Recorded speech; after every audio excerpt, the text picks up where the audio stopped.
Hi, this is Jenna Urben from the Urben Life, and you're listening to the Eat Blog Talk podcast. Hey, awesome food bloggers. Before we dig into this episode, I have a really quick favor to ask you. Go to your favorite podcast player, go to Eat Blog Talk, scroll down to the bottom where you see the ratings and review section.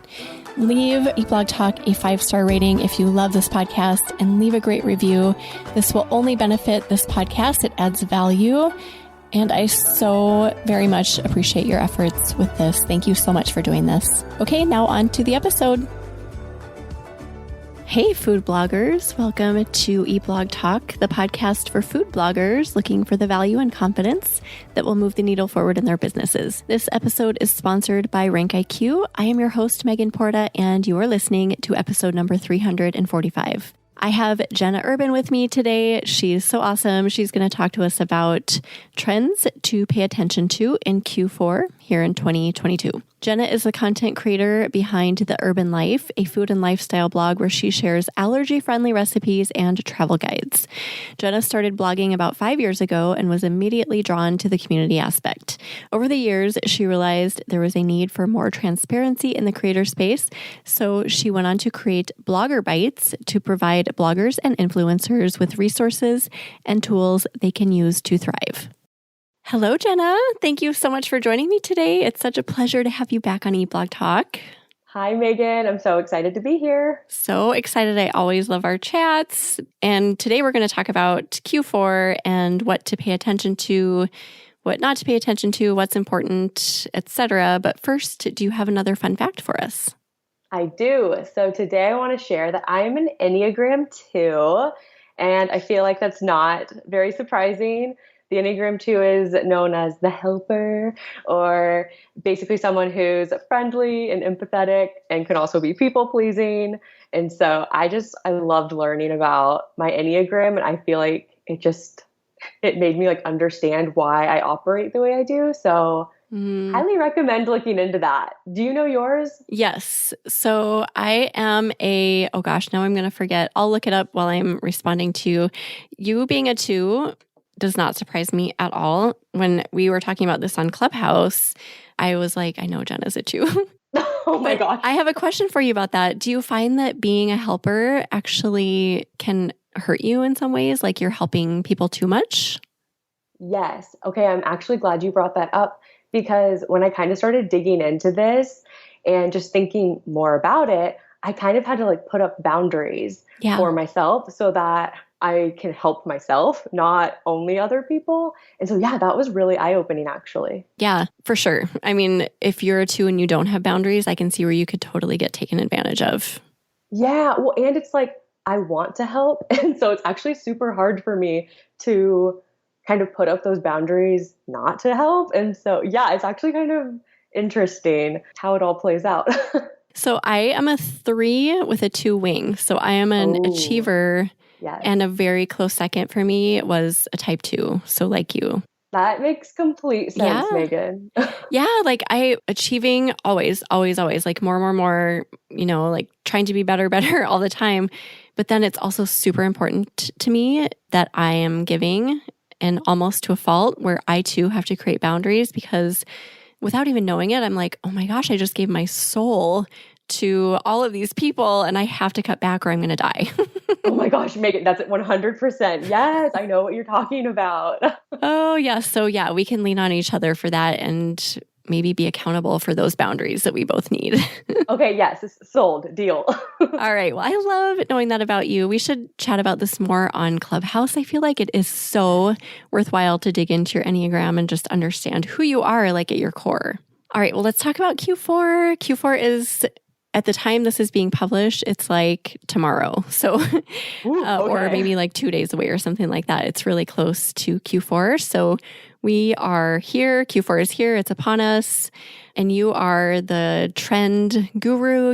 I call you the trend spotter of the foodie space. So we want to learn from you. And you always keep your eyes on things, which I love. I can always say Jenna, what's going on with web stories or Pinterest? And you always have an opinion, and you always have new things that are coming up too that you just have your eye on. So maybe we'll just run through a few things here. So we'll talk about maybe web stories, Pinterest, Facebook, and maybe just a quick touch on TikTok.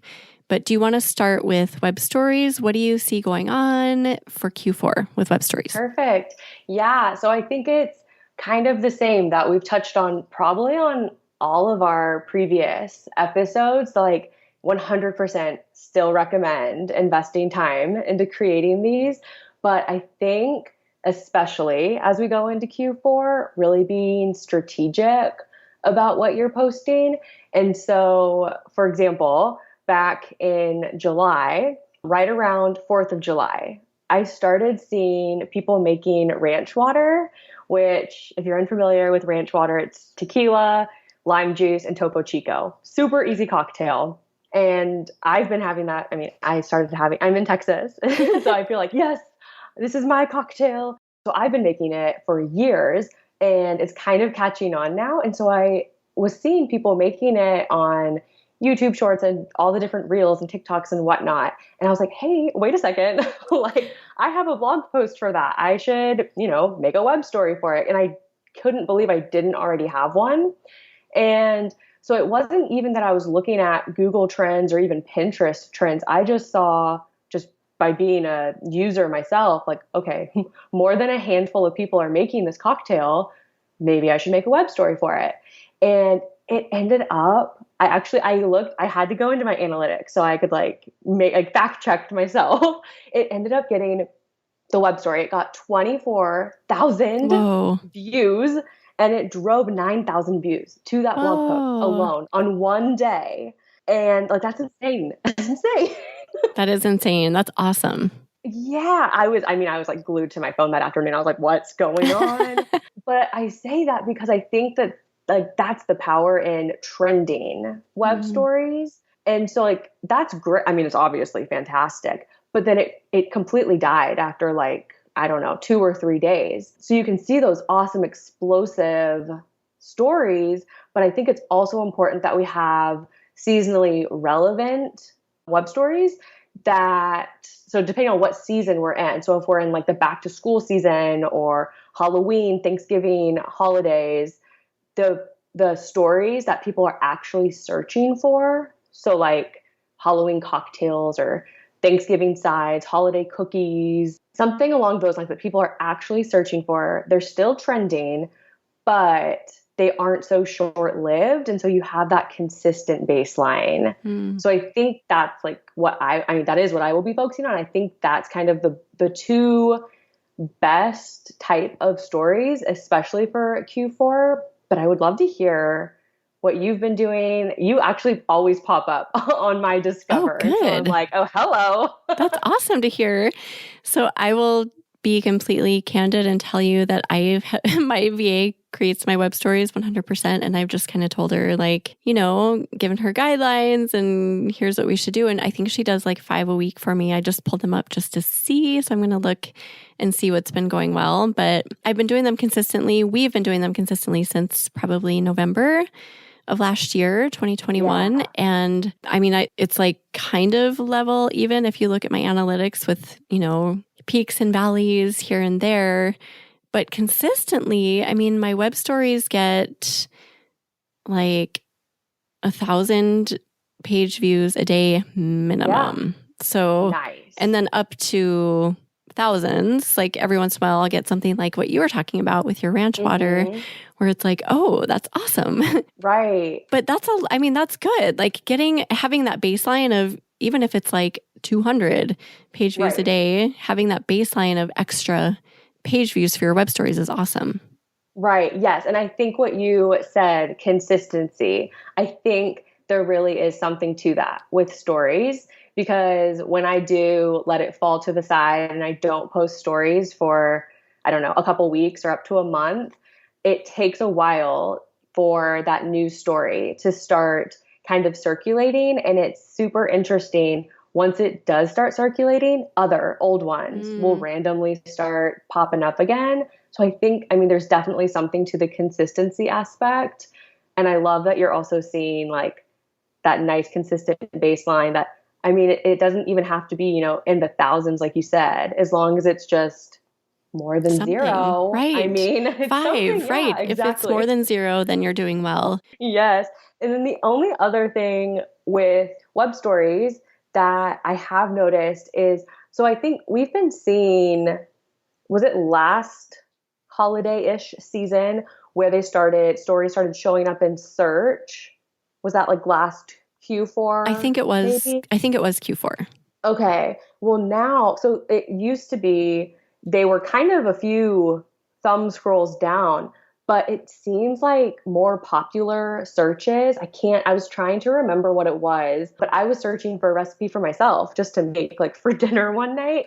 And I typed it in and stories, or I think they show as visual stories or Oh something yeah, on visual Google stories. Yep. search.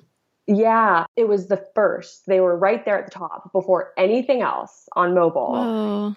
And so I think that's just, I don't know, really encouraging too. Like they're not only on Discover, they're also in search. And for those higher, maybe more popular, more common terms, I'm not sure, they're higher up. So, I mean, more general users are likely to click on those rather than if you just type something in, you'll see, maybe 4 recipes and then maybe some YouTube videos and then the stories. Sometimes no, they're right up top. So I think that's encouraging too. That's very encouraging. I love that. I feel like they're kind of experimenting still, like Yes. they're kind of moving things around and nothing is set ever, but Right. it's like a constant evolution. Like, oh, here's what they're doing now. Yes. Yes. And I'm curious, especially, I feel like there's just so many different holiday seasonal recipes that are very popular. So it'll be really interesting to see as we get into November and December, kind of what that whole mobile search looks Yeah. like for stories. Do you recommend for web stories people doing something a little out of the norm? So like instead of maybe stuffing to serve at Thanksgiving, maybe like cauliflower stuffing or something a little bit more unusual so that they can grab those more, I don't know, like a little bit different keywords. I think that's interesting. And I don't want to like say like for certain anything, but I think you can see success with both. I'm trying to remember, I had something like similar to what you're saying where it was kind of a tweak, but it still had that keyword. So let's say like the trending keyword was, you said stuffing, like, so let's say stuffing recipe. And I added, whatever it was in front. I don't remember what mine exact was, but let's say if it was stuffing and mine was meatless stuffing recipe, I think you can still see really good results with that. I think it's kind of focusing in on the keywords that Google's telling you are trending. But also, I think the reason why I've had pretty good success with roundups and similar to your recent blog posts where it's kind of like supporting articles, you're still including those keywords somewhere in the story, whether that's like in a paragraph or if you have some sort of header at the top for a roundup. And so I think even if it's not the title, it can still be beneficial and get you on that Discover and maybe even in search as well. Right. Oh, that's a good recommendation. So I think bottom line, like you need to be doing web stories, right? Yeah, for sure. And I think like if you're short on time, like honestly, I think the consistent ones that people are always searching for spaghetti sauce, pancakes, waffles, what others, like chocolate chip cookies, whatever, like the ones that are always your trending keywords, those will get you that like more normal over time. You're always seeing some sort of traffic. So if you have like no time to spend, like, but you want to do web stories, I think those are a good way to get into it. But then when you actually want to start seeing like that explosive traffic that is mind blowing, that's when you have to dig into what's currently viral or what do you think will be going viral? Like, I don't know, Halloween weekend, right? Or Thanksgiving sides. And that's where you can, if you're lucky and everything aligns perfectly, then you can see that explosive traffic. And then after that, if you still want to keep creating, then I think that's when you go into those more unique recipes or ones that maybe are just on your blog, but not necessarily like super seasonally relevant, but people are still searching. Yeah. That's kind of like the tiers that I have. No, that's great to kind of think through that instead of just throwing things at the wall. You kind of think through like what's going to be evergreen, what's going to stick around, and then what is seasonal and maybe create traction now. And maybe just like creating a consistent schedule around that. Like I'm going to put up X number of evergreen web stories this week and X number of seasonal and just see what happens. Because I do think that you should do both just to create, like you're saying, like those explosive ones and then the more consistent ones over time. Exactly. Thinking through it a little bit. But I tell everyone, so people who come into my mastermind, if they are struggling with traffic in general, which a lot of people are, that's one of the first things I say is you got to be creating web stories. We don't know how long this is going to last. It's still going strong. Get in now. Do not hesitate. It does not take that long to create a web story. Even if you do like 2 or 3 a week, that's like 45 minutes of your time once you've got it streamlined. Yeah. Total. Like 15 minutes each. So just do it over time. If you're consistent with it, you will see traffic. You will see a boost from it. Yeah, absolutely. I mean, you saw after our retreat last year, everybody's results. I mean, I can't contribute 100% web stories to me being able to qualify for Mediavine, but it was a huge boost, like 100%. Like if you need traffic, make web stories. Oh, and for sure. You're totally right. Once you have a template down and once you know, you kind of get in a rhythm. And then once you have your first one hit discover and then another one hits, you kind of understand and you get in the groove of it.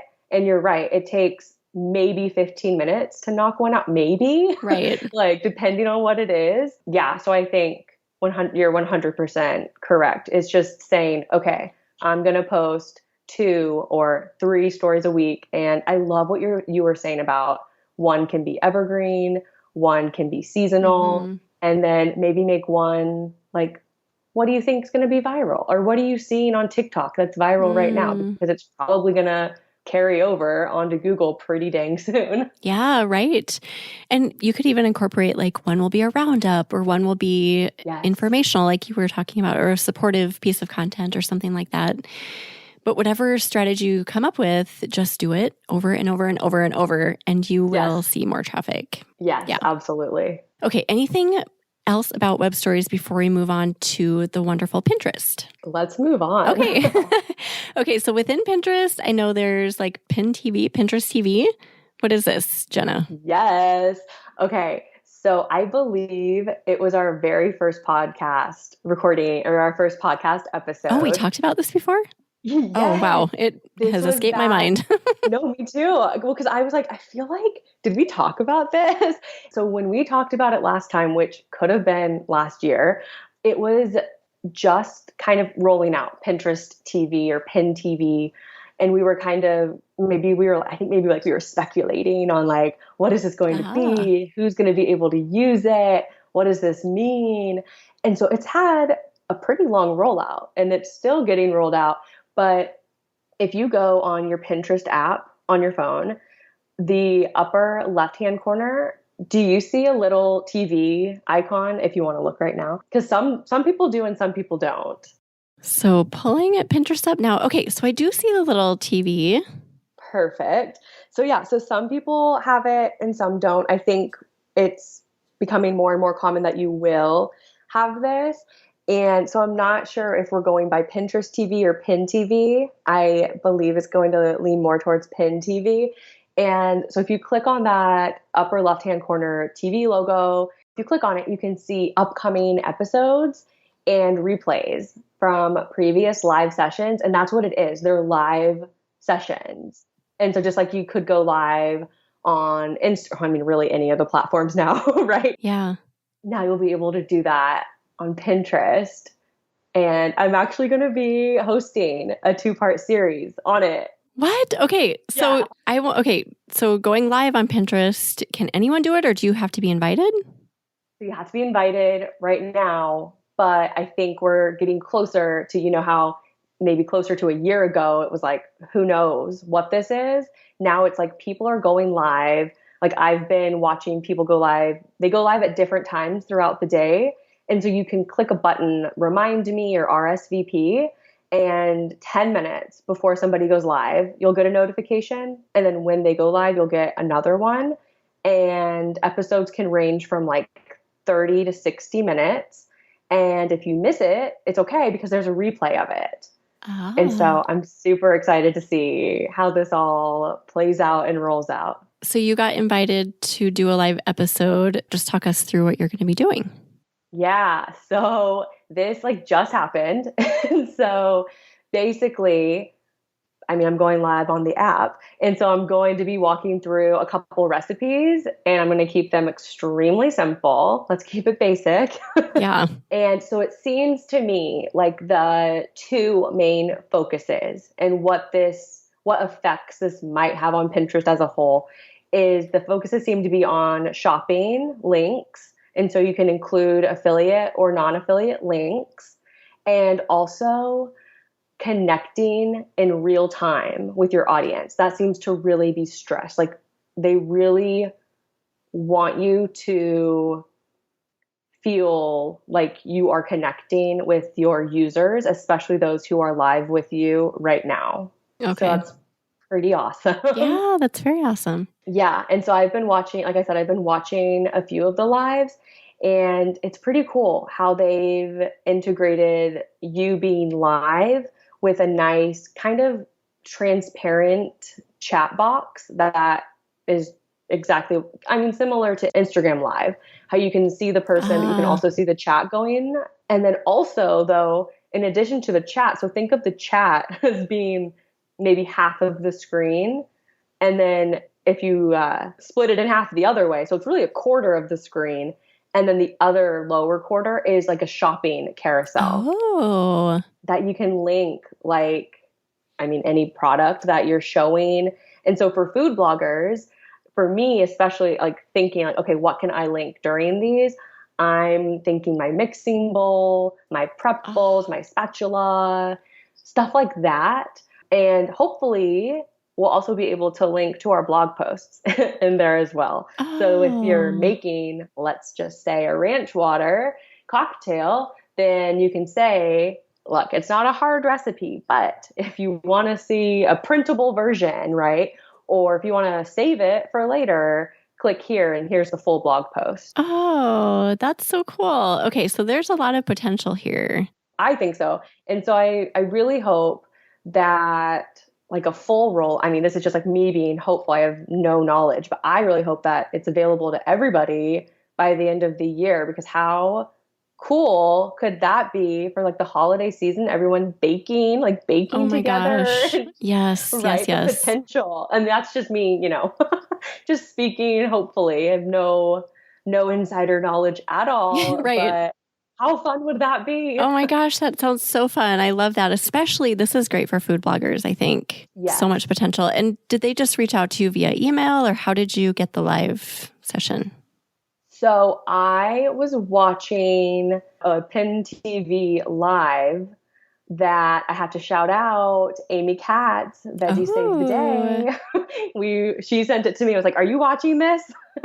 And it was two of the, I don't know, Pinterest creator. I think it was on the Pinterest creator account, perhaps. Okay. And they were talking about PinTV.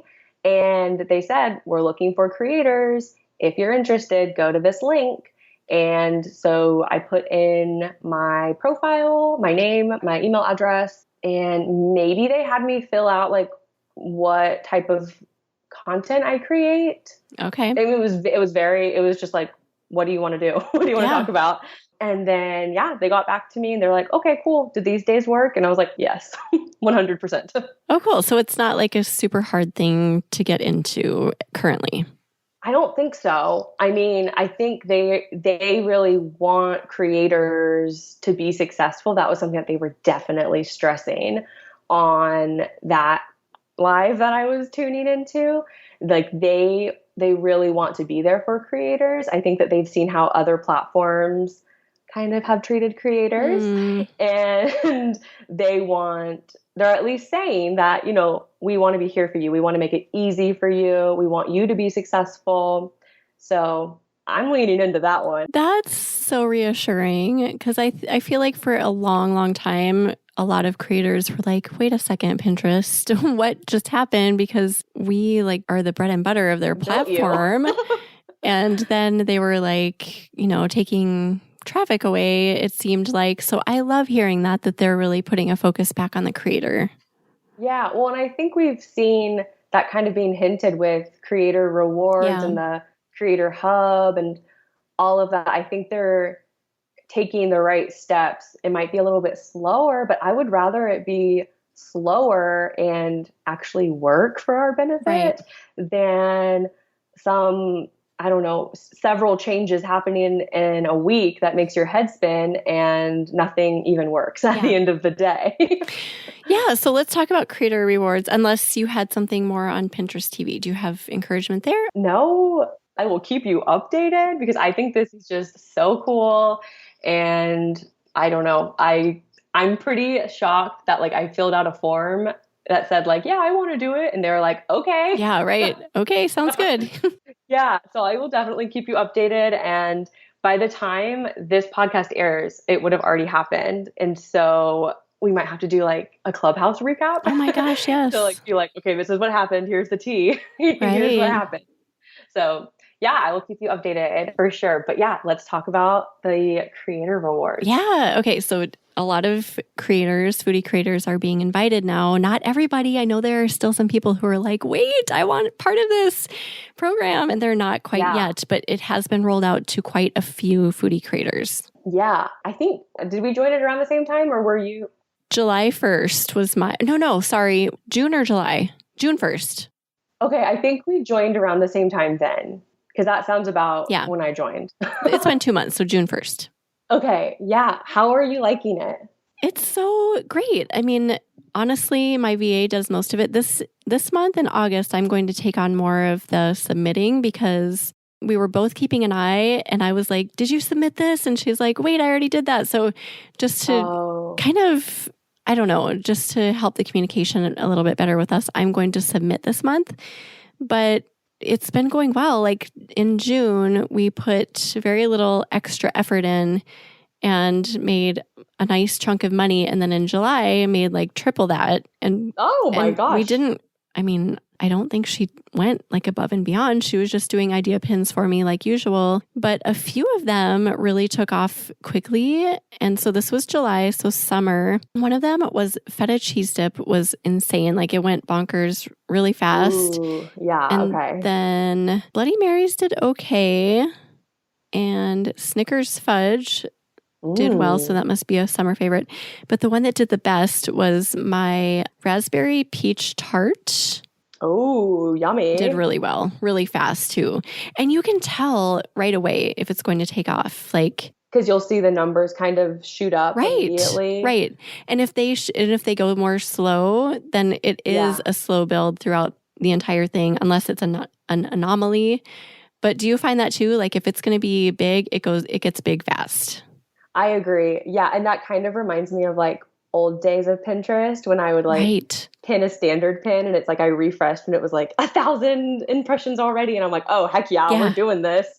Yeah. Yes. I am curious. So for your idea pins, especially the ones that you just mentioned, are you doing longer? How many pages on average? And is it a mix of photos and videos? So I'm not doing hardly any video, just a little bit here and there, but mostly photos. And I would say an average of 10 slides. Ooh, 10 slides. Okay, that's really good to know. I feel when I've heard about best practices, they definitely lean into the longer. Oh. That kind of helps encourage saves because who's going to remember what's on every single page, right? But if it's 1 or 2 slides, okay. Right. But if it's longer, and it totally makes sense as well. Okay, and I'm also super encouraged by you actually to hear that you're primarily using images. Yes. Yep. I know a lot of people had heard we need to use videos and they had said that somewhere, right? Pinterest said, okay. Yeah, we Interesting. didn't make that up. It was, I think it was the, we didn't all imagine that. No, I think it was on maybe that first month where we joined, one of the rewards required you to have a Oh, video, got or it. at least one slide needed a video, or something similar to that. So I think that's kind of where the idea of like, oh, they want video, we need to be doing video. But that hasn't been a requirement Hmm. since then, thank goodness. Yeah. Are you incorporating videos into most of yours? I have been doing just like a true mix. And to be honest, I have been really only choosing like one or two of the rewards to focus on. So it just depends like what content I have to either repurpose or that I want to kind of slice and dice to Yeah. make work.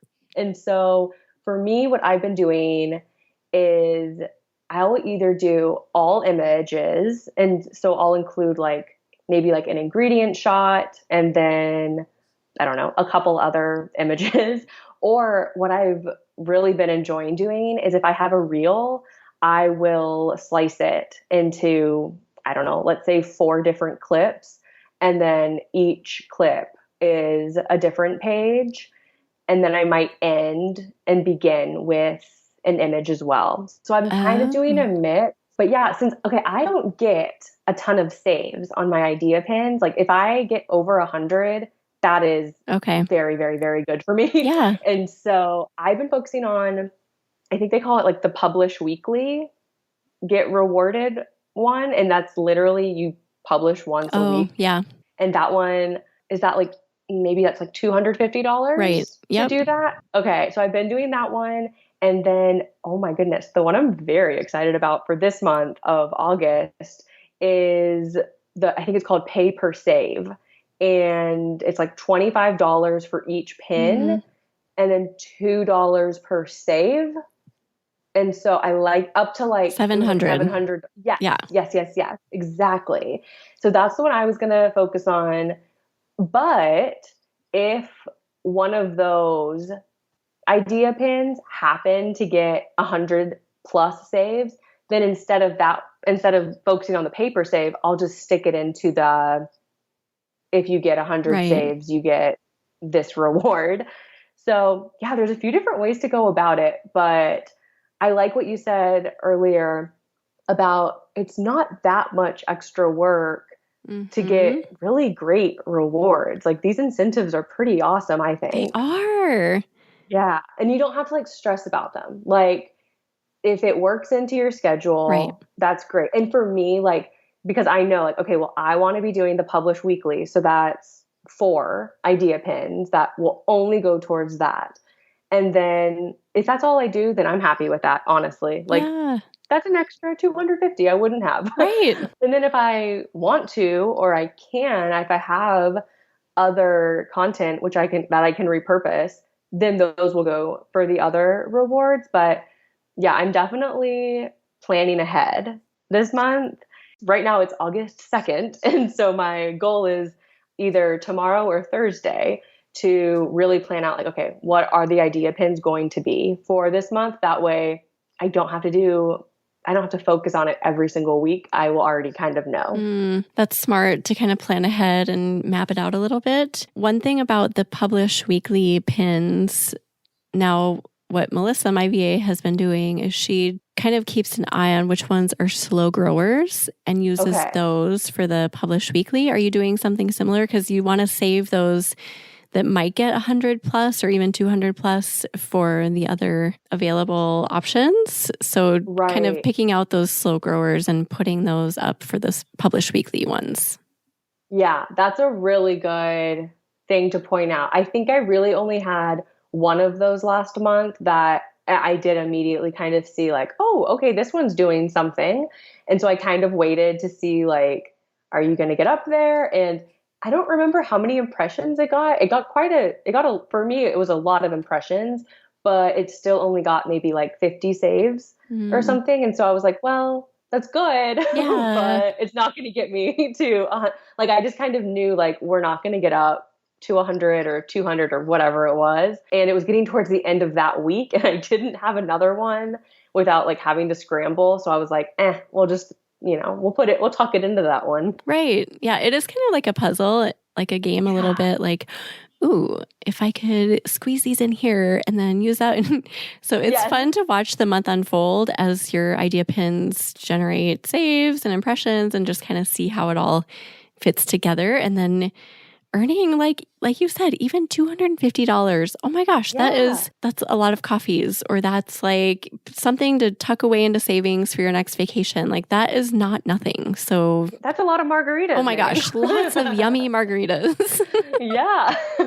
Yes. And I guess the only other thing I would add is something that I don't know if I would call it an experiment because I didn't run a secondary experiment, but something that I did and watched with eagerness was, so my cowboy caviar, I posted that one with, and now I'm going to mess it up and get confused, but basically I posted cowboy caviar with just images, and then I posted it again as Texas caviar with a video sliced up, or maybe it was like the opposite with different names, whatever it was. It's the same exact recipe.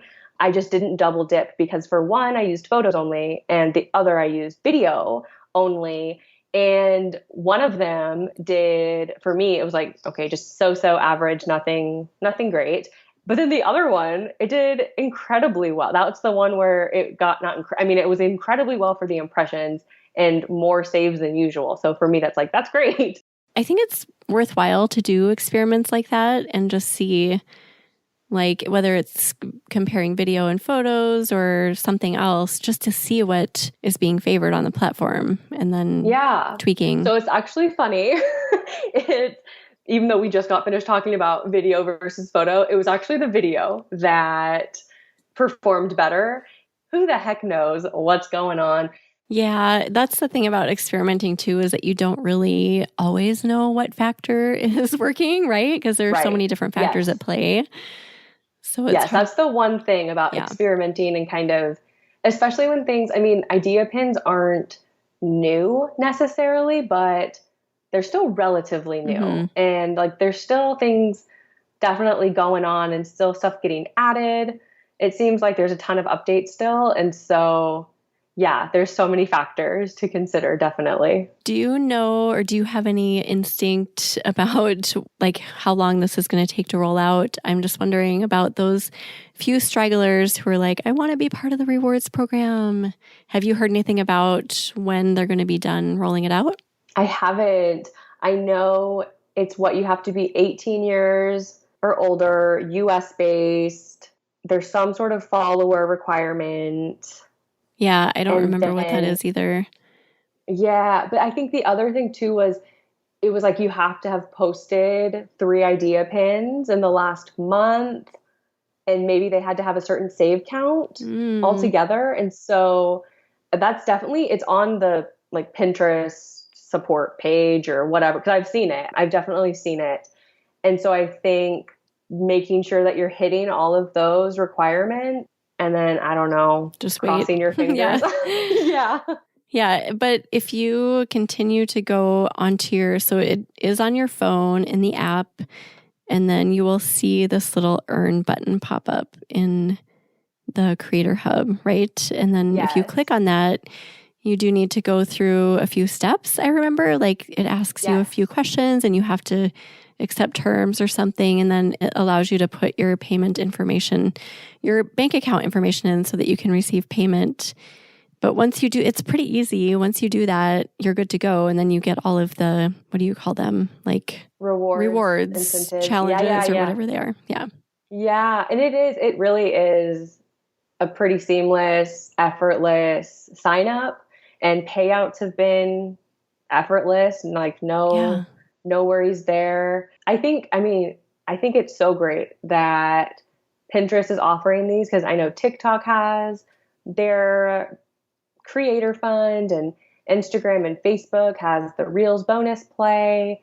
And so now we just have another platform that I think this is probably my favorite, and it's probably the most lucrative for sure, especially when you factor in like the time it takes to complete them, I don't think that it would be hard to say that about the other platforms if you were starting from scratch there. Totally agree. And I've heard so many other people say that too. Everyone's like, oh my gosh, I spend very little time doing this and I'm reaping in money, like actual significant money. So it is definitely worth it. If you have the opportunity, do not dismiss it, jump on it because it's easy. It's fairly easy money. Yeah. Anything else about that, Jenna? I feel like Pinterest is redeeming itself this year in 2022. I agree. And from the very first recording we did, we were like, don't give up on Pinterest. Yes. Oh my gosh, you're right. So glad. Yeah. See, we were in tune with that. You were like, I remember you saying, Megan, I'm so glad to hear you say that because I feel the same way. And I was like, refreshing because most people at that time were like, boo, Pinterest, I'm leaving you. People still are saying that. I know. And it makes me so sad because I think, I don't know. I like we've always said, or you said, I think a couple episodes before, it's planting seeds. And especially like with the standard pins, it can take a while. But with these idea pins, I mean, you're seeing success within seconds. Yeah. And you're getting paid from them. Yes. So, yep, absolutely.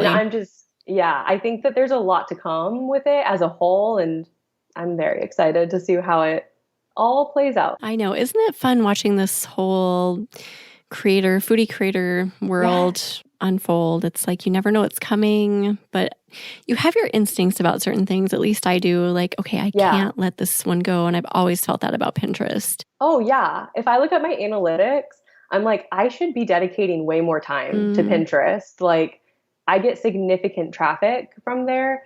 And like, to be completely honest, I don't have like a great strategy. I don't hire it out.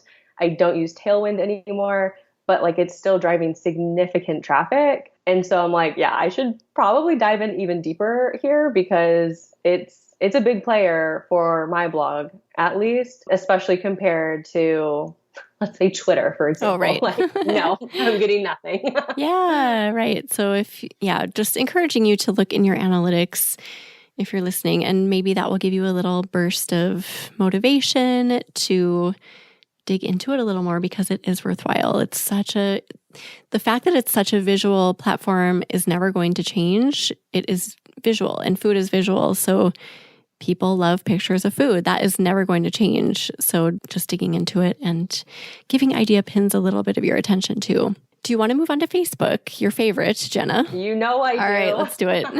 Where do we start with Facebook? I know that there's this new page experience that is kind of still rolling out, right? That people are like, wait, what is this? Maybe we could start there. Just talk through what that is. Yeah. So the new page experience, I think I switched over to it about this time last year. Maybe not quite. We're in August still. So maybe not quite. But in the fall or winter, I switched over. And ever since then, it's had a very slow rollout. But recently, it seems like multiple pages are now getting this option or prompt.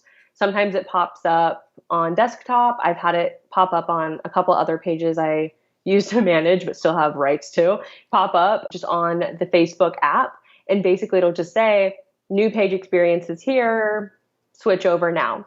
And in short, the new page experience just lets you switch between your private individual profile and your public business page. And so it just makes everything a little less clunky.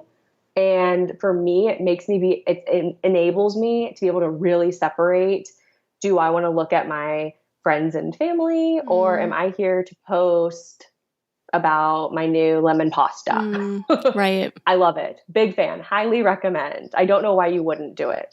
Well, honestly. I think because it's a change, because I know some people in my mastermind were like, what is this? And they didn't know that that's what was happening. So just the fact that everything changed was confusing, which totally understand, because when things change on a platform, it's really alarming. Like, wait a second, I knew that, and now it's this.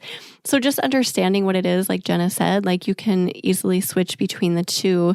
So one of the things that came up in my group was that people were confused because they were like, wait, now that this new experience is here, I can't access the same groups.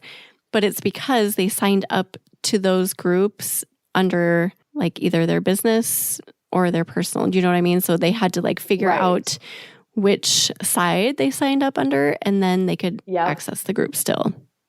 Yeah, like you'll still be in all of the groups you were in. It just depends if you joined as so like, did I join as Jenna or did I join as the Urben Life?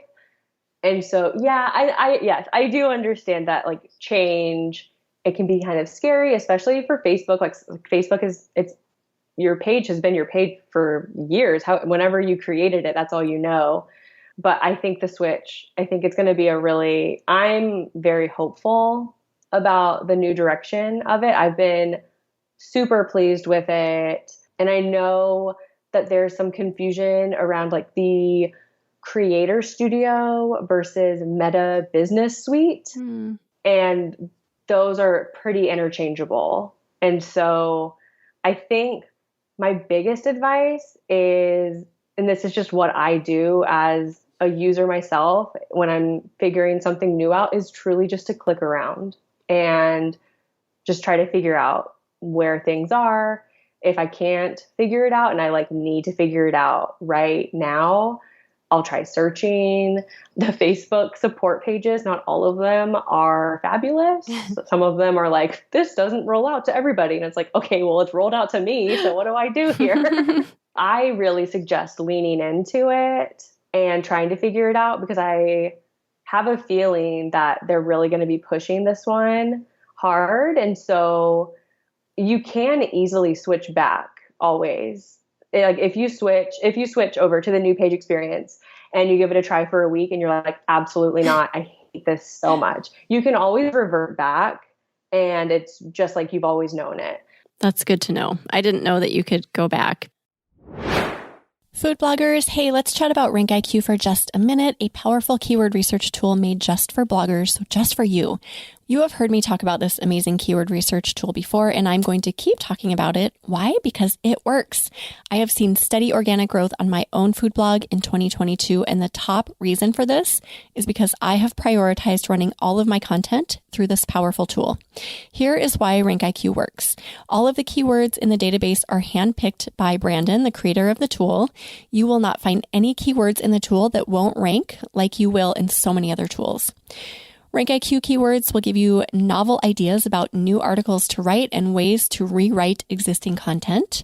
And the RankIQ optimizer is the best I've used. It is an extremely powerful tool, unlike any other. Check it out for yourself. Go to rankiq.com to sign up and see for yourself how awesome it is. Get ready to get obsessed. Now back to the episode. I think try to stick with it and click around like Jenna's suggesting. I feel like it's even more curated feed. Yeah. And that actually like rolls right in to like the other thing I wanted to talk about with Facebook's feeds. So basically they did an update, I think like earlier this week, or maybe it was last week. And you can choose which feed you want to go to. If you want to see all, which will be your friends and family that you're connected with, your groups, your pages. You can favorite all of those I just mentioned. And so you can just click favorites and then see all of that. Oh. And so I think that's why I feel like it just seems like we're moving, kind of like we're being funneled into like this direction of really making a more curated feed. And I don't know. I think especially with like all of the Instagram stuff with like the suggested accounts to follow, and that'll probably still, flow over a bit. You know how you see like people you may know, but I think this is like, it's a really good positive change for Facebook. And speaking of like pages, I can't talk about Facebook and not talk about FB Reels. Of course not. Go for it. You're the queen of Facebook Reels. They are becoming even more prominent on desktop and mobile, especially with these new kind of feed layouts, regardless which feed you're in. And the other just like major pro to the new page experience is it's so much easier to create a Facebook reel, I found, when I'm on the Urban Life blogs Facebook page. Yeah, I'm just curious about why the reels are so much easier. What makes them easier? Yeah, so I was very lucky that my new page experience switch kicked in right before I really started to dive into reels. And so I never had to experience posting a reel from toggling back and forth between my personal and then kind of navigating to the page and then saying, no, I don't want to post it to Jenna Urban's private profile. Why would I want to do that? And so it just kind of takes the confusion out of it all. Like if you switch over to your public business page, you know that that's what you're interacting as. Like there's no question about it. And so you don't have to worry about, am I commenting as my private profile that I don't necessarily want everybody in the world to know about. I certainly don't want people to friend that if I don't actually know who you are. And so I think from like a privacy aspect, that's also why I just feel like so strongly about like, yes, make the switch. Sure. Like I'm sure that there are some downsides that I am not aware of. There has to be some that, there's always something, but I have not run into any. Well, yeah, and you dig into it more than most people I know. So if you can't find any downsides, I would be willing to guess that it's probably hard to find them, right? Yeah, I think the biggest, if I had to say like this is the downside, it'll be the confusion around this is something that I have done forever on Facebook. This has been my process forever. And now it looks a little different. But the process, from what I have found, the process is still the same. It's just how you're getting there. You're taking like a little exit or like a little detour, but you're still doing the same. You're still going to the same place. Basically. I think once people realize what's going on, it's fine. They're just like, as with anything, when there's a change, it's alarming because, like you said, this is something we've built up over years and years. And we just worry right away, like, where's everything going? Where is it? Where do I find this? Where do I find that? But once people are realizing that it's actually an improvement and kind of what's going on, I think it's fine, at least from what I've seen in my circles. And then do you have anything else about Reels specifically? How are those going for you? I know for a while they were generating a lot of traction and traffic and all the good things. Are they still doing that for you? So I have slowed down a ton posting Facebook Reels. I went, like you said, back last Q4, they were incredible for growing my page. They were incredible not only for growing my page, but engagement on those Reels, as well as normal posts and driving traffic to my blog. That was like my Facebook heyday was Q4 2021. It was incredible. And so, I've slowed down quite a bit posting Facebook Reels because it's pretty time consuming. Yeah. And I kind of told myself like, okay, I said Q4 last year, I am going to post 3 Facebook Reels a week. That's what I'm doing. And I mean, I was doing other stuff too, but that last Q4 was pretty crazy. And so that's what I told myself I was going to do. And I did it. And I saw awesome growth and engagement. And then in Q1 of this year, 2022, I said, okay, I want to post minimum 2 times a week because I was still seeing really awesome growth. And I didn't just want to completely abandon Reels because like, it was great, but I wanted to stay consistent still. So I told myself, okay, 2 times a week. And so I did that for a majority of Q1. Maybe, I think it was Q1. And then I was like, okay, all right, I need to like take a second. And so I do not post as frequently anymore. When I do post, like I was saying with web stories, I think that there really is something to that consistency factor. Yep. If you're posting consistently, whatever that means. Maybe it could even be once a week. I don't know.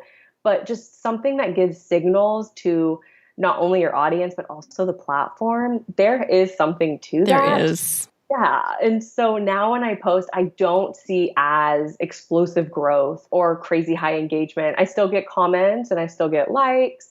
And some of them you can see like so and so followed you from this reel. So that's nice to see.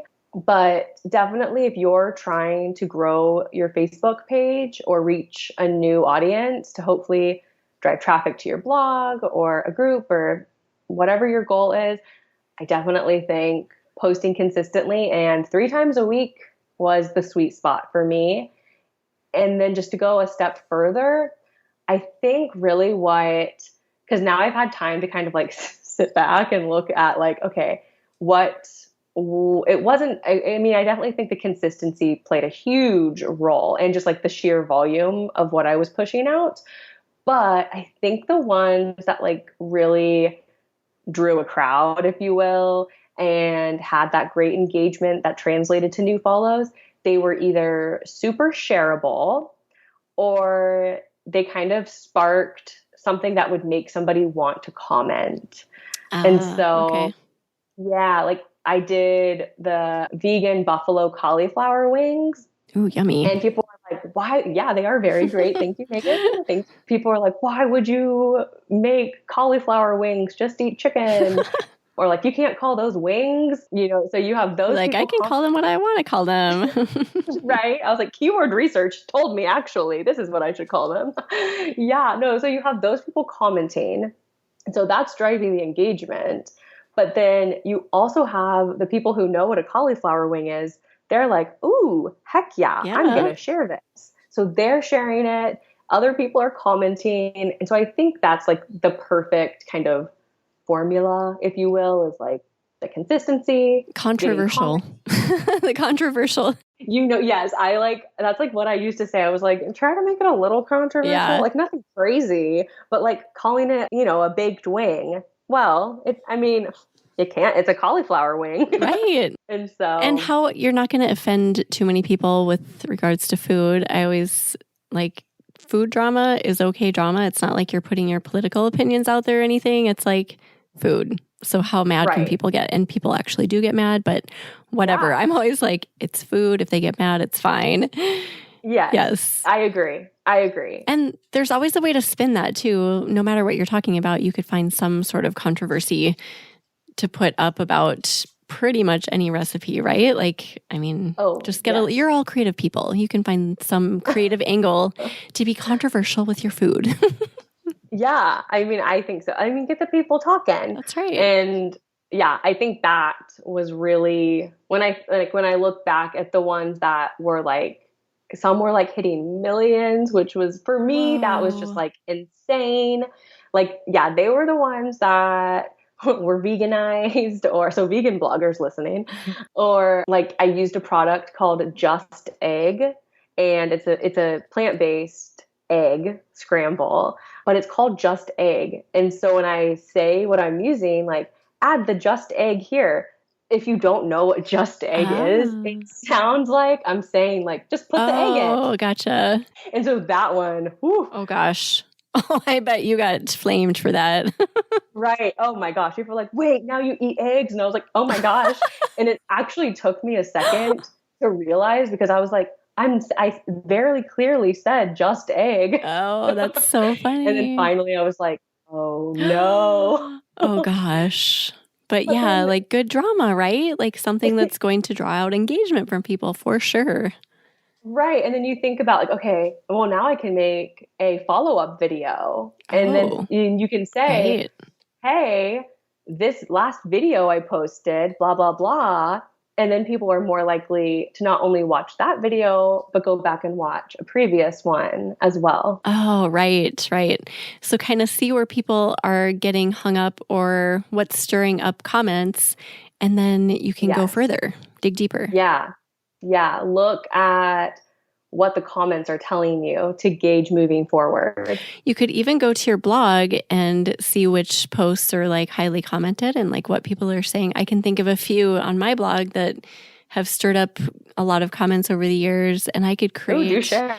Oh, well, just like, oh my gosh. I was just looking at this the other day because it's so funny, but my crockpot mac and cheese recipe. Oh. So the original recipe that I had put up, I just threw in the pasta without pre-cooking it at all. Yeah. And like, you just have to watch it really closely. So people were doing this, throwing it in their crockpot, not watching it. And then at the end, just having like this gluey mess. And I'm like, yeah, clearly the recipe states like, go in, you have to stir it. If you don't stir it and you don't watch, you know, like when it's done, you're going to come up with a mess.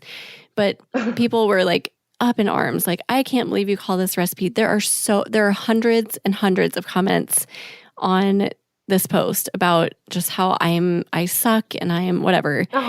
Oh no. And my husband used to tell me, just keep it up because it's good, healthy drama. Like we were just saying, we're talking about food. How mad can you get? But that is one of my top posts still on my blog. And then I eventually did change the recipe so that you pre-cook.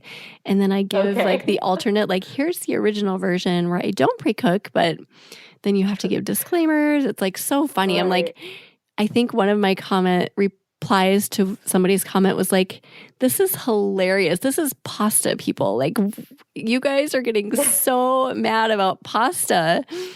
Oh gosh. Oh my gosh. Well, that is 100% like, yes, you're completely on to something here, because then you can make a reel and say, this blog post of mine got over 50 comments, you know, like saying this.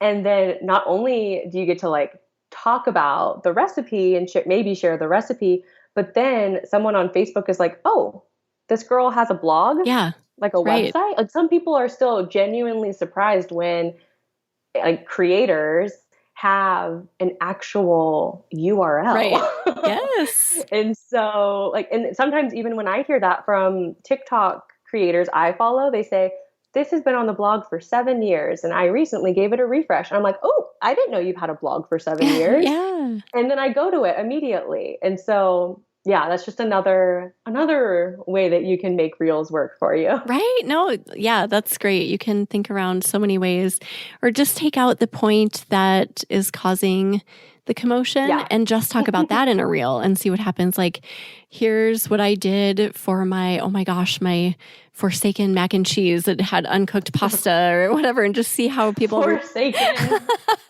Yes. But I was just looking, that post has, I think, over 800 comments, and that's a lot for a blog post. Yeah, that's a lot. I was saying 50 plus. No, you're going to say it has nearly 1,000 comments. Yeah. And that'll get people like, wait, what? That's a hook. Right. Like, people were so mad at a crock pot full of pasta. The audacity, The audacity of me. And I considered taking it down for a while, but my husband was like, absolutely not. You've got to keep that up. This is I'm glad. Great. Yeah, I am too. Yeah, I'm glad. He was like, no. This is, you're not offending anybody with your dirty crock pot. Right. So. I know. Yeah, exactly. Again, it's food. So create the drama. The food drama is good. And Facebook Reels are a great place to do that. Yes, they are. Do you have any insights about Facebook groups? Are they evolving? Are they kind of the same as always? What do you think about those? Yeah, so I will try my hardest to keep this like relatively high level because I love Facebook groups. I've always loved Facebook groups as a user. And then as I started my blog, for me, it was a no-brainer. Like, of course, I need to create not just a Facebook page, but a group. But I realize a majority of people do not operate the way that I operate with Facebook groups. Most people are like, ugh, why would I want to join a bunch of groups to fill up my feed? But for me, it's like, no, like these are all the different interests I have and all the different communities I've joined over the years. And so that is that's just my like backstory on Facebook groups. And so, yeah, I definitely, this is going to sound funny, but in Facebook groups I'm in, I've heard a lot of chatter about Facebook groups as well. And that just makes me so excited that people are finally listening to like what I feel like I've been like yelling into the void, like create a group and not so okay, I guess there's two distinctions. So one, it is Facebook groups are an incredible way to drive traffic to your blog, which we can talk about in a second. So if you want to drive traffic, there's those type of groups. Or, and I might say more importantly, if you want to turn your audience into a true community, you can create a Facebook group and still drive traffic. But really the goal with that one is really fostering a community of people who, I mean, people know and trust you from your public profile, but how cool is it to actually be able to talk to your favorite blogger or ask questions, not necessarily through like a public forum or any public commenting, but like it is actually me and my group. And if you have a question, you're making something right now, I will probably see it. Or, you know, boundaries. Yeah. I'll see it in boundaries. A day or Yes, so. Jenna, boundaries. But yeah, so just adding an additional touch point and one that is like, I mean, it's very personal. And I think that that is a super important aspect of food blogging that I think some have kind of given a try and had a lot of success with. Especially, we talk a lot about, you know, we don't own our Instagram platform, our account, our profile. We don't own our TikToks, but we own our email lists. So there's a lot of emphasis on growing your email list, which is fabulous. Like that's currently a goal of mine. I am literally working on that in an hour. Nice. But in addition to that, my Facebook group is my private community, which no, I don't like own my Facebook group community, but it feels more, it's more so than a page. And so I think that that's a really great way to build a community. And it's also, so I mentioned how Facebook in a new update, there's different feeds. It's funny, on one of the accounts I manage, it literally at the top where it says like, what do you want to post or whatever the prompt is to like share something on your home feed, it says community. And if you click on community, it pops up all of your Facebook groups. So even Facebook is signaling like communities are important. And I'm curious to hear from you, Megan, your experience with this. But I know, like, as a user, when I'm scrolling on my Facebook, and so I'm curious because it might just be because I'm in so many Facebook groups, but I've heard from a few people similar things that a majority of what you see, let's just say you're scrolling your home feed like we do, a majority of those posts, it's not like my mom or my best friend. It's these different posts that are in groups that I'm in. Have you noticed that? Like, do you see group posts? Yes, I do. Especially recent, I would say like in recent times, I do more like that was more the old school, like just seeing grandma and Aunt Sharon and like all of the family like over and over and over. But yeah, I do think there's a change there for sure. Yay. I'm smiling because I'm like, yes, okay, I'm on to something here. Yeah. So I think that community aspect is really getting the focus it deserves. Good. Yep. Yeah. And so just to kind of touch on the two. So we're talking about Facebook groups. So let's say just really quickly, the one like the share groups. Right. Like that seems to be what people are really like. That seems like the first that's like your introduction to Facebook groups as a food blogger is, okay, I want to share my recipes. So how do you share them? So like quick tips, just like fire round is I would recommend joining as your personal profile. So I would join as Jenna Urben, not the Urben Life. That just gives like a more natural feeling. Like it's not like I'm trying to sell you anything. Not that I sell anything anyway, but like, you know, a general user, like a page is a business, right? Because, you know, we are businesses, but it's like, no. Let's take the more natural approach. I'm a human, not a business. Yes, a human. Exactly. A more human approach. So yeah, join these Facebook groups as your human self. Yes. I personally recommend joining groups that are private and more geared towards that community aspect.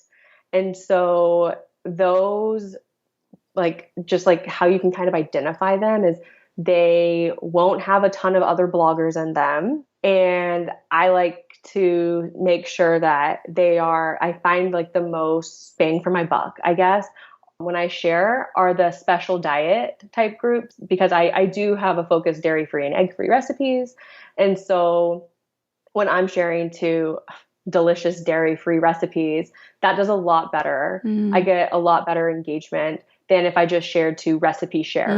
Like yummy, delicious dinners or something. Yeah, exactly. Exactly. So these Facebook groups are more geared towards support and community, but they do allow sharing. And so they are sometimes hard to identify, like which ones will allow sharing and not call it spam. But again, like I said, like clicking around Facebook is how I figure out a majority of what I'm doing. And so trying to join groups that have, I don't know, at least a couple thousand members. They don't have to have a million members because then your post is just going to get lost in the sea of other people sharing. But yeah, I think if you try to find a niche specific, so it doesn't have to be special diet, but like Instant Pot or crock pot, low carb, whatever you can kind of like, and it doesn't even necessarily have to be your entire blog. Like if you just happen to have a lot of air fryer recipes, join an air fryer Facebook group and share your posts. And I would, rather than having like a formal, like these air fryer cauliflower wings are tender and blah, blah, blah, say like, we've been loving these with happy hour. And then maybe attach a photo instead of just the link, have a photo, and maybe if you can try to use one that's not super styled, like yes, one that I was going like, to say that. Yep. Yeah, like that looks like, yeah, I actually just took this on my kitchen counter. Yep. So not super polished. We've found, so my VA occasionally will find those groups if we want like a boost in traffic for certain URLs.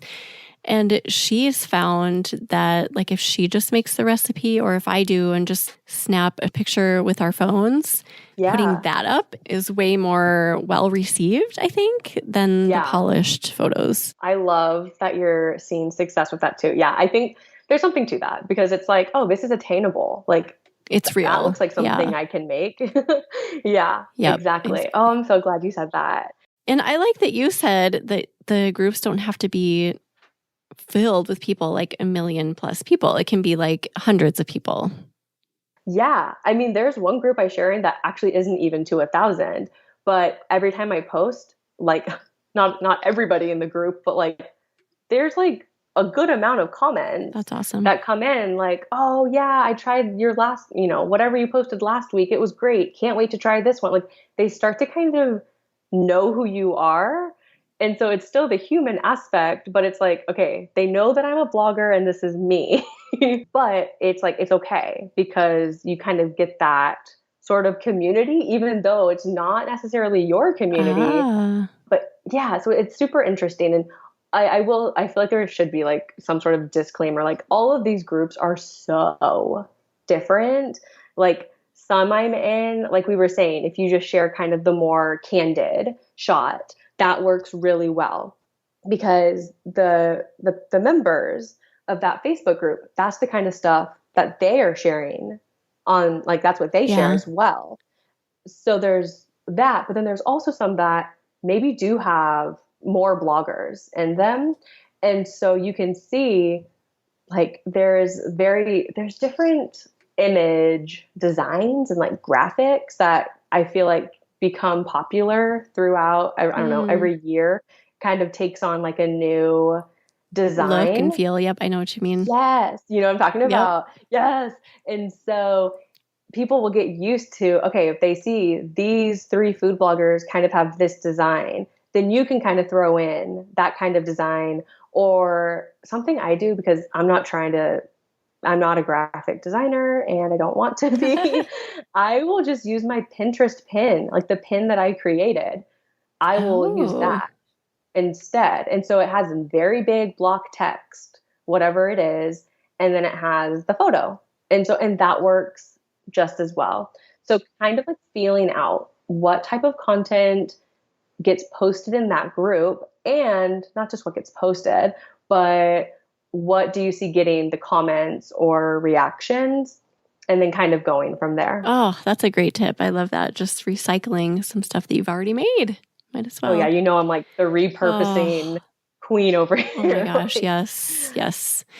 Okay, that's awesome. So, anything else on those groups to drive traffic? so I think that's like that was not high level at all. Like we kind of really got into it there. No. So I think that's good. That's like especially a good start if you're like wanting to get into those share groups for sure. Like incorporating all those aspects. But I think so now once you're comfortable with Facebook groups and you can see how great it is to kind of have a community and also be driving traffic to your blog or like sign up for your subscriber list. I think it's really I encourage food creators to create a Facebook group that is their own, that you own yourself, you're the moderator of, and you can kind of decide what you want it to be. And so for me, I started mine basically when I started my blog. I think maybe I started it like technically it was a year after because it took me about a year to actually decide like, yeah, I'm a food blogger now. And so whenever I started creating all my social accounts, that's when I created my Facebook group. And from the very beginning, I had a very clear vision that this is going to be a support group where we share recipes. My audience can submit recipe requests. If they have product recommendations, they can go to this group and we're talking about the latest dairy-free and egg-free products on the market and easy recipes that we can make to fit our diets. Like that was like the very clear, like this is what it will be. Like I will not have other bloggers in there to share their recipes. Sorry. Yeah. Like it's meant to be like a very supportive, friendly, approachable support group where people really feel comfortable sharing. So that's just like my take on it. Yeah. But I know other people like to keep theirs public even and let any and all people share their favorite vegan or meatless recipe. So really establishing what you want it to be is kind of first. And then, yeah, I would say like top tips to make your name extremely searchable. So mine is literally dairy-free and egg-free recipes. And so like, Great, easy tip. yeah, there's no mistaking what is in Right. there. And then the second tip is to make the group private and ask questions like, what is your number one recipe request? Like, what is the one recipe that you need made dairy free or egg free? And it's usually cakes or waffle or something like that. And so I make sure that whenever I have a bunch of new members join, I'm bumping up that post of if it was like a birthday cake, then it's like, oh, here it is right here, front and center. But something else I started doing, maybe it was last year or 2 years ago, is so you can add in the question box and you can add, so I just said optional, leave your email address to join my subscriber list and get your free dairy free and egg free beginner's guide. And I would say like a majority of people that join my group are leaving their email right there. And then I can immediately add them into my email list. And it's been Oh extremely, my gosh, extremely yeah. effective for growing my email list. Yes, I would imagine because you have it, that group is pretty big, right? Yeah, I think it's like 7 or 8,000 Wow. people now. That's awesome. What a great strategy to like kind of kill two birds with one stone if you want to grow that community, like you said, and add subscribers to your email list. Oh my gosh. Yeah, it's pretty cool. And it's the other thing that's really awesome is once you kind of get your group grown to, it doesn't even have to be like a super huge number. Like I said, just as long as you have a couple members, like you really want to foster any size community you have, just start asking questions and start sprinkling different blog post links or just asking, what are you making for dinner? Here's what I'm having. And something I've also been considering since I am redoing or I'm making my first ever email welcome series is I should 100% have this content in my group as well. And so if I was starting a group from scratch, and if you already have an email welcome series, consider kind of figuring out how to rework Ah. it there. Like what a great way to kind of introduce yourself and what the group will be about and sharing your best content right there. The big thing there too, the big takeaway is if you see a common question or recipe request coming up time after time, whether it's in the kind like the if when you want to join filling out the question form, whether it's there or getting posted to the Facebook page, if you see it coming up time and time again, consider writing a blog post over it Oh, and yeah. sending it out everywhere, because that means, I mean, like I said, the like a birthday cake that's dairy free and egg free, everybody wants to know, how do I make a birthday cake for my granddaughter, like she can't have XYZ. Yeah. Know that the content that you might not think is valuable, like it's going to be valuable to somebody. Absolutely. And they will let you know what it is. Like they will tell you. And it goes both ways. Like we were saying earlier, listen to what people are telling you on your blog and put that on social media, Facebook or wherever, and then the other way around. So what are people asking you on social media, and translate that to your blog so you can go back and forth and play off of each other really well too. Yeah, absolutely. 100%. And then I have a question about turning those Facebook groups into just thriving communities. Yeah. If somebody listening has not done this, but they want to, how easy is it? Like how slow growing is it, would you say? Yeah. Well, so, and I just looked it up. So yeah, so I'm just under 8,000 members of this Facebook group I've had since 2016. But I will say, so one, I am very happy with that number, because the other thing is not to get caught up in the number of views a post gets in there or how many people you have. It's really about like the comments and the engagement. And so I will say for the first few years, I didn't know like what the heck I was doing. I wasn't engaging super awesome content. Like it was just kind of like, hey guys, what's up? Yeah. Like, so you're cooking dairy free, me too. Yeah. Like, what are you having for Super Bowl? Like, here's what I'm having. So like there was like just zero strategy whatsoever. So like it's kind of hard for me to gauge. I will say now I try to keep it pretty engaging, but the beautiful thing about growing a group is eventually it gets to a point where you can really take a step back and your community members kind of do the work themselves. And so like if I see a post come in, and I make sure that post approvals are turned on. If I see something come in for, let's just say, a birthday cake, I need a birthday cake made dairy free and egg free, I can just click approve. And I know that there's going to be at least 3 people who link back That's to awesome. mine. And then some people who are going to link to, oh, use Pamela's gluten-free mix with, I don't know, Duncan Hines vegan vanilla. Like the people will just naturally kind of want to join that conversation. And so I just kind of let that run its course. And then, you know, sometimes people don't have my back and they're not, you know, dropping my link for me. So sometimes when I do see that, I will say like, I hope you found your answer. This is like helpful. If you're still looking for a recipe, here's this. It has, you know, over whatever like the rating is, you know, or something, or keep it like way more personal. Just be like, this is the one that I make every year for myself. Everybody loves it. I hope you try it too. And yeah, I think that that's just, it's a really great way to grow. But yeah, just keeping it really, I like how you said, I'm glad that you kind of read my mind, human. Yeah, I think it's like, that's like the key. If you have a really clear, like, this is a community and support group, this is what we share here, like very clear and direct, I think you can still have good growth, but really focusing on the comments. And like, even when you have 5 people in that group, I like to think of like, okay, well, what if I was having lunch with 5 people? That's a lot of people to talk to. Yeah, right. And when you grow it to 100 people, some people, you know, you might still think like, oh, I only have 100 members. If I had 100 people in my house, like that's a lot of people. Yeah, it's like the party analogy. Like if you were at a party, that would be a lot. Like managing 5 people would be taxing. So, oh my gosh, wait, I love that. Yes. Yeah. Thinking about like, if you're like the party host, right. There are so many different analogies I could go into right now for managing a Facebook group with that mindset.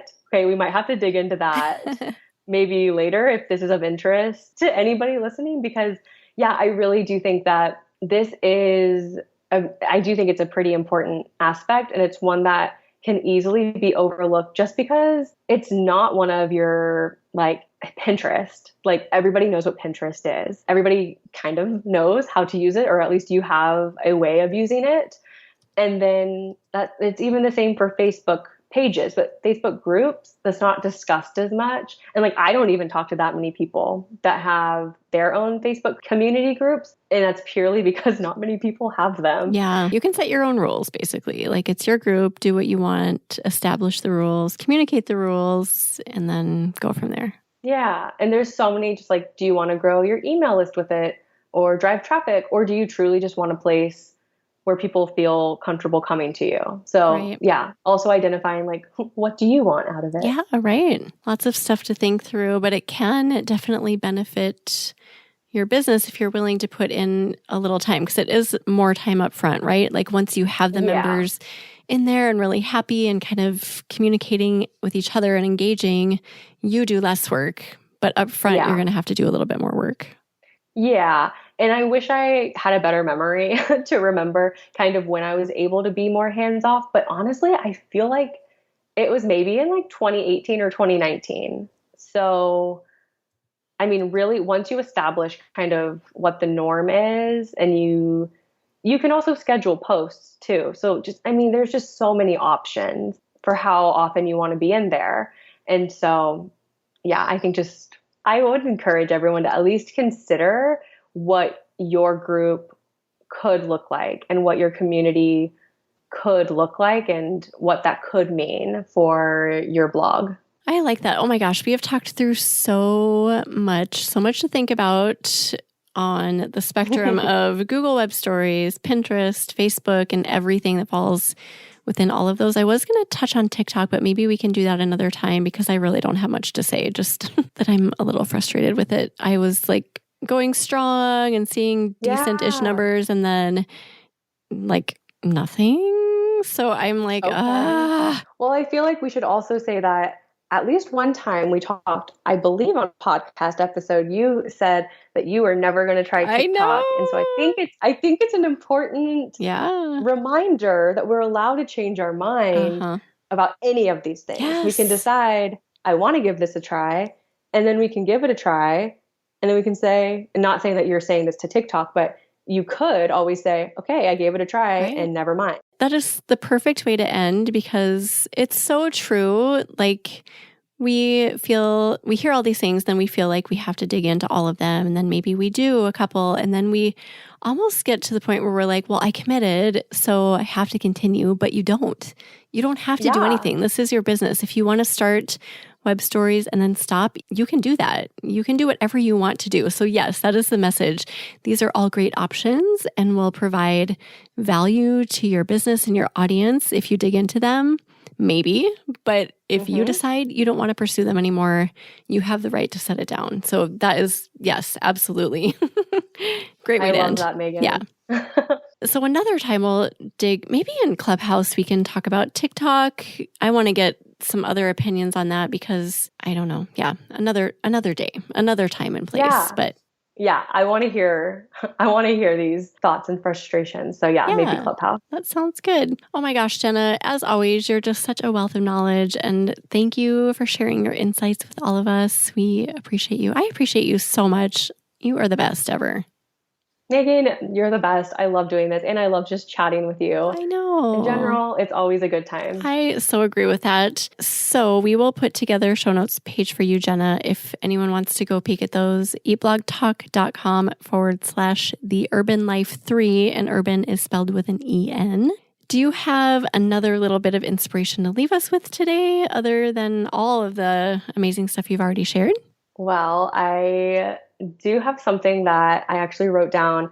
I heard it a few different ways, but basically the way that I wrote it down, the kind of quote that I wrote down was, if you don't start, you have absolutely no chance of success. Oh my gosh. So perfect. 0% chance. So zero.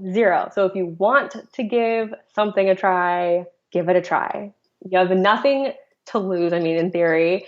And I really love what we were just saying, that, and it just reminded me of like my Facebook Reels kind of journey. Like I went so hard on them. I had great success with them, but I had to kind of put it on the back burner. But what if I just would have been too scared to start? Then I never would have grown my Facebook page. I never would have had that explosive growth and click-throughs. And so it's just something that I've been kind of thinking through. I feel like there's been a lot of kind of like new trends and platforms emerging over the last year. And like, what if I just never started on any of them? Yeah, that's a great thing to think about. Like, where would I be in a bad way? Not like, So it is good to think through that. I think especially, I think of web stories when I think of that. Like, where would my traffic be? Because my traffic's been so great this year, and web stories has definitely contributed to that. So get started. If you feel it, get started and just check it out for a little bit. All right, Jenna, thank you so much. And why don't you just tell everyone again where they can find you? I know you made the offer for people to reach out if they had Facebook questions. So where can they contact you and find your blog and your social media accounts? Oh, yeah. My blog is The Urben Life, URBEN. It's just theurbanlife.com. And that is my handle across all platforms. Feel free to reach out. I love chatting in the DMs. Thank you, Jenna. You're the best. Thank you so much for being here. And thank you for listening today, food bloggers. I will see you in the next episode. Thank you so much for listening to this episode of Eat Blog Talk. Please share this episode with a friend who would benefit from tuning in. I will see you next time.